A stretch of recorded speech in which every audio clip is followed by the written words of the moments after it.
Know your limit and fly within it. This is in reference to fatigue and weather conditions that aren't necessarily dangerous. This is part 9, mistakes I made in flight training so you don't have to.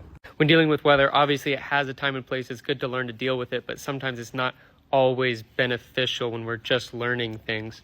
And fatigue, when we're fatigued, we're not going to be performing at our best, and we're not going to be mentally, we're not going to be learning at our best. And so those things are going to start detracting from the benefit of the flight at a certain point. When I first started flying, I remember I was not very great at the trim, and so I was physically fighting the plane almost the entire flight. And so it was beneficial for me to do a shorter flight because I'd reached that level of fatigue earlier on. Later in my training, once I was better at the trim, I could do longer flights, and I actually found that beneficial because I felt like I was maximizing my flight time. My flight school actually encourages doing longer flights compared to other flight schools I'd been at where it was like 1 hour, maybe like 1.3. And I appreciate doing a longer flight because I feel like I'm getting more bang for my buck.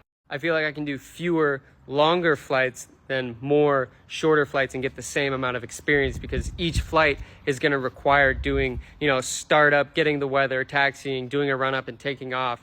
And if I have to do that every single flight, then I would rather do fewer flights and maximize my time out in the practice area or doing touch and goes.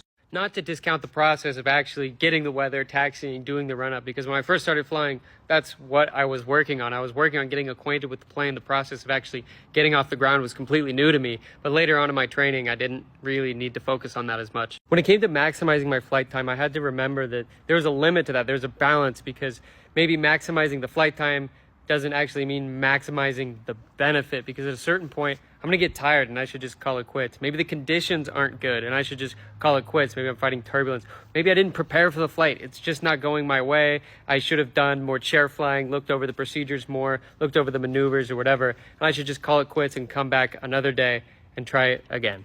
So I'd encourage you to find that limit of fatigue, flight length, maybe weather conditions, and fly within it so that you can continue to maximize the benefit that you're getting from your flights.